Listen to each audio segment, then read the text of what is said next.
Our big story today, is it a bay or is it a shore? That's the big question driving Mumbai's realty sector into a tizzy.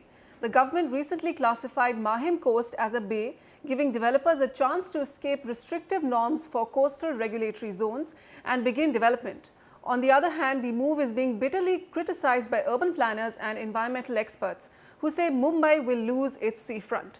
Nikhil Sivadas joins us with more on that.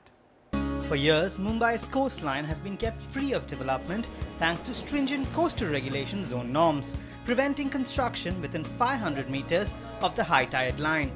But that may not be the case any longer.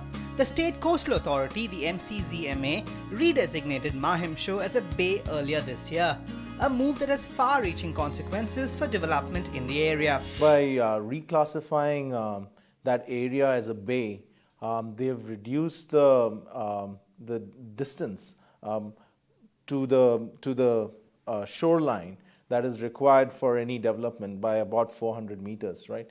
That would almost double the development potential of that area. Developer Hubtown has already pounced on this redesignation and has managed to free 5.3 acres of prime land in Prabhadevi out of CRZ norms. Hubtown's success is expected to attract similar bids by other developers. But that's just the beginning.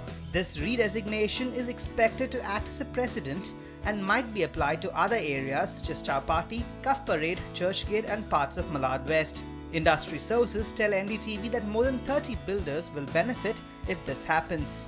I think this concept is wrong, needs to be rectified and rethought about it. All the rules are meant to strangulate and extort. 50% of Mumbai people live in jhopatpattis. It is not a creation of poverty. It is a creation of bad regulation and bad policy.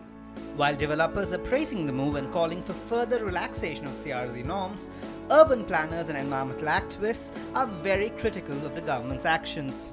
Bays are impacted by tidal action twice a day, irrespective of high tide or low tide. And I don't think, even from a technical perspective or ecological or environmental perspective, the MOEF decision to reclassify bay and club them with creeks is correct and defensible. I think in this particular case, the builder has taken full advantage of the loophole that seems to have been specifically created for him by the MOEF. Developers maintain the move will lead to more land supply, enabling more affordable housing projects.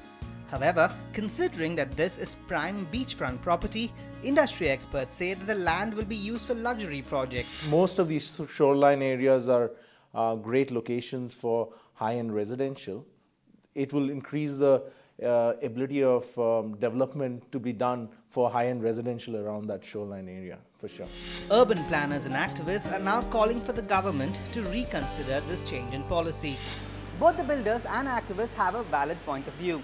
Mumbai needs land to grow further, but it cannot be at the cost of its environment.